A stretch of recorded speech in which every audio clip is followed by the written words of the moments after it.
All right, here we are, end of the market day. It's Wednesday, the 29th of July. Here's an update for you. Of course, today we are talking about gold. Gold has reached a new 4,000-year high this week, trading above 1,900 US per ounce, actually almost touching 2,000, probably going to get there in the next week or two. So why is this happening? Two main reasons, and of course they're both related. Gold has been a human currency for thousands of years and has been minted into coins since the 17th century BC.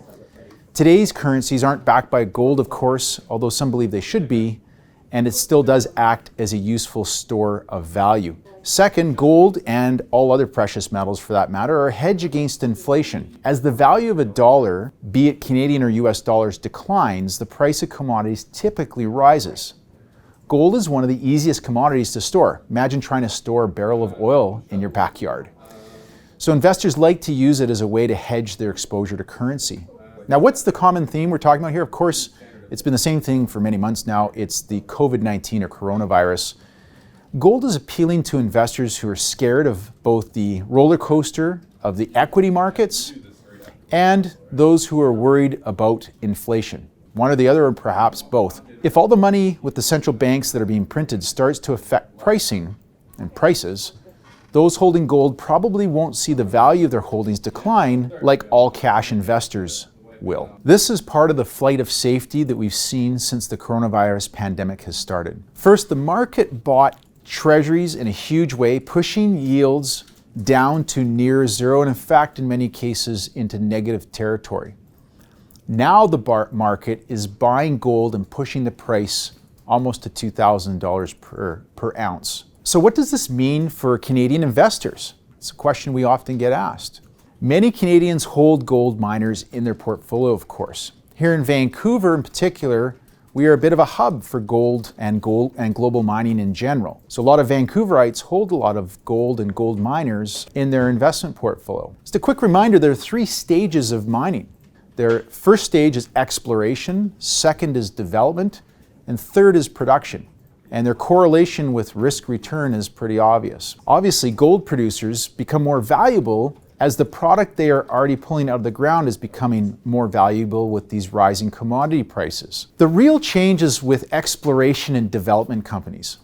As the odds of their projects becoming economically viable mines goes up when the price of gold or the other corresponding commodity that they're exploring for goes up. In the same way that we've seen in the oil and gas sector, a lot of the projects that were viable before are no longer today because of lower oil prices. So what's next for the price of gold? Well, ironically, even if you're not a gold investor, but you're a Canadian holding Canadian dollars, you're likely going to benefit from this rising gold price, as the Canadian dollar is so closely tied to the price of oil and gold.